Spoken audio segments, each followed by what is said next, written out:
14-ші есеп координаталық түзуді пайдаланып берілген сан аралықтарының қиылысуын тап дейді. Біріншісінде сан аралық минус 12-ден 7-ге дейін және минус 1-ден 18-ге дейінгі сан аралық. Координаталық түзуде көрсетсек, бізде минус 12 ең кішкентай минус 12-ні қабылдамайды екен. Одан кейін минус 1-ді де қабылдамайды, сосын 7 бар, кейін 18. Минус 12 мен 7-нің арасы және минус 1 мен 18-дің арасы. Қиылысуы міне мына аралық, сонда жауабы минус 1-ден 7-ге дейінгі сан аралығы болады екен. Келесі екіншісінде минус шексіздіктен минус 6-ға дейін және 2-ден плюс шексіздікке дейін болады. Координаталық түзуге сайық. Кішісі минус 6 қабылдамайды. Одан кейін 2-ні қабылдамайды. Минус шексіздіктен минус 6-ға дейін және 2-ден плюс шексіздікке дейін. Қиылысуы жоқ. Қиылысуы, яғни қиылысуын тап деп тұр ғой, бізде мынаны былай жазған дұрыста. Қиылысуы дейміз тең минус 1-ден 7-ге дейінгі сан аралығы деп көрсетеміз. Мына жерде де қиылысуы тең бос шешім, яғни қиылыспайды екен. Келесі үшіншісінде минус 9-дан 5-ге дейінгі сан аралығы, минус 9 пен 5-ті қоса алғанда қиылысуы 5-тен плюс шексіздікке дейінгі сан аралығы 5-ті қоса алғанда. Координаталық түзуде кескіндейміз. Минус 9-ды қабылдайды. Одан кейін 5-ті де қабылдайды. Сонда минус 9-дан 5-ке дейінгі сан аралығы және 5-тен плюс шексіздікке дейін.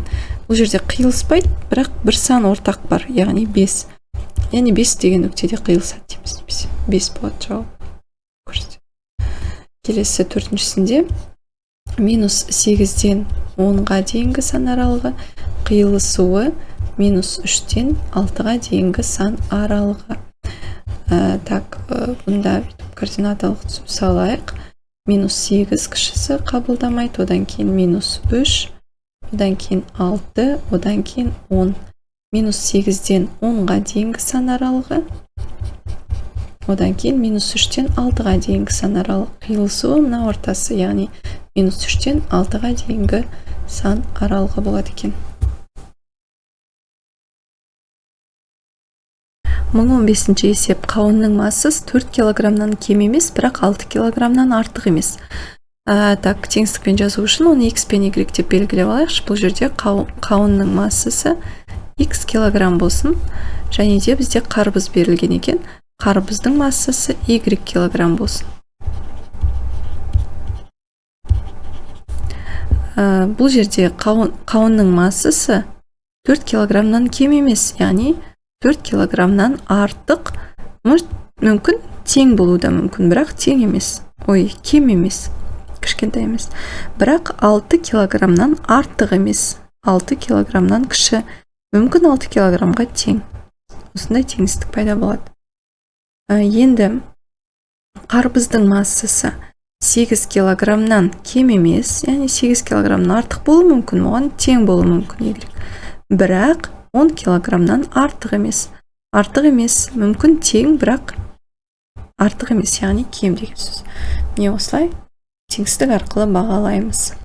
Енді бұл жерде барлығының массасын сұрап тұрған болса, егер жалпы массасы, онда жалпы массасы дегеніміз екеуін қоса саламыз, 4-ке 8-ді қосам 12, яғни кіші жағына, үлкен жағына. Сонда жалпы массасы қауын мен қарбыздың 12 килограммнан жаңағы кем емес, бірақ 16 килограммнан артық емес болады екен. 1016-ші есеп теңсіздіктер жүйесін шешу қажет. Бірінші теңсіздік 0,125x минус 1 кіші 0-ден 0,17x үлкен 1,14-ден. Бірінші теңсіздікте 1-ді былай жібереміз, сонда 0,125 x кіші плюс 1-ден болады. Бұл жерде екі жақты 1-ден 0,7-ге бөліп тастаймыз. Сонда x үлкен болады. 1,4 0,7-ге бөлу деген, яғни 14/7 деген сөз 2-ден болады. x 2-ден үлкен. Енді бірінші теңістікте x табу керек. 0,125-ге бөлеміз. Сонда x кіші 100/25 болады 4.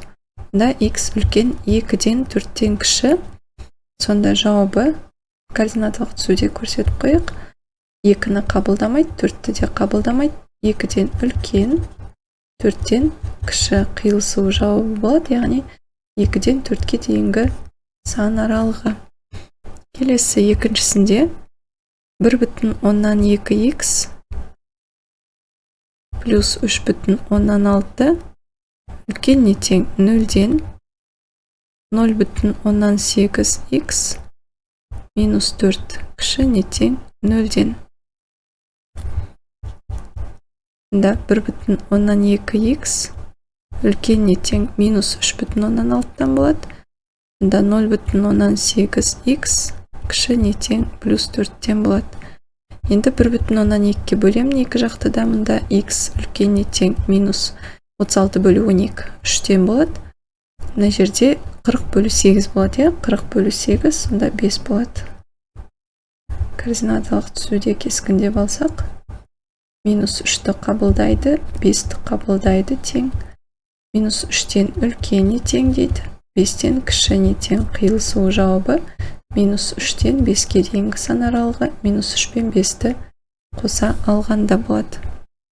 Келесі үшіншісінде 13x минус 1 үлкен 7x плюс 1-ден 1 минус x кіші 4 минус 3x-тен болады.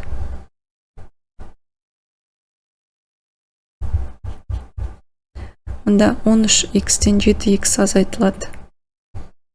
6x болады. Үлкен 1 плюс 1 болады. Бірге бірді қосамыз 2.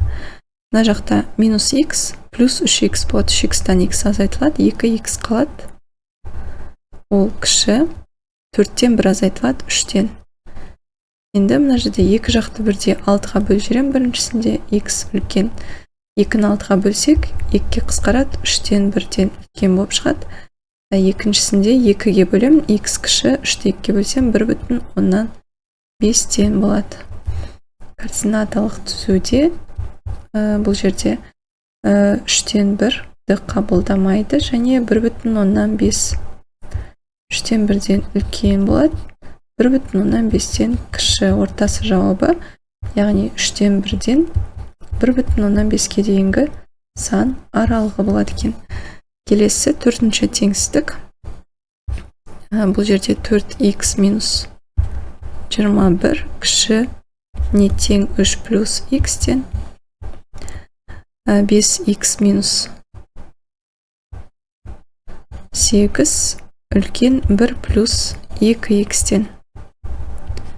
X-терді бір жаққа, сандарды бір жаққа жинақтаймыз. 4x минус x болады 3x.